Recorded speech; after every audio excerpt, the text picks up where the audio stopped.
Look at the size of that boy's head. I'm not kidding, it's like an orange on a toothpick. What on earth does the Scottish father from So I Married an Axe Murderer have to do with public speaking? The larger trend we've seen in public speaking in more recent years is that we moved away from the big personalities firing up the troops, and we moved more toward experts who are there on stage to help the audience to solve a specific problem. This could be anything from being more effective at sales, to being a more effective leader, to quitting smoking. But what that means is that there's an interesting opportunity. Again, this is where So I Married an Axe Murderer comes into play. These experts got to where they are because of how much they know and understand about a certain situation, how to solve a certain problem. While there are all sorts of experts out in the world, my experience working with speakers over the years is that so many of them, they're pretty subdued. Some of them are even outright mild-mannered. So the opportunity for you is to introduce some theatricality. This could be any sort of reenactment of a situation. It could even just be dialogue you have with another person. But So I Married an Axe Murderer comes into play because of the value of going up on stage and reenacting a famous moment or famous character from a movie or from some other aspect of pop culture. Do you remember in Dead Poets Society when Robin Williams, who is in a much more serious role than usual, he starts doing bits when he first starts talking to his class, like John Wayne? Well, is this a dagger I see before me?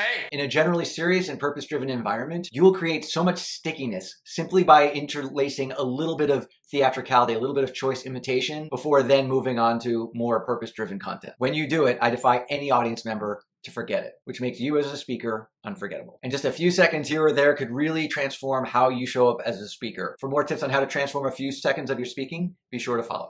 Go, you've stayed your hour.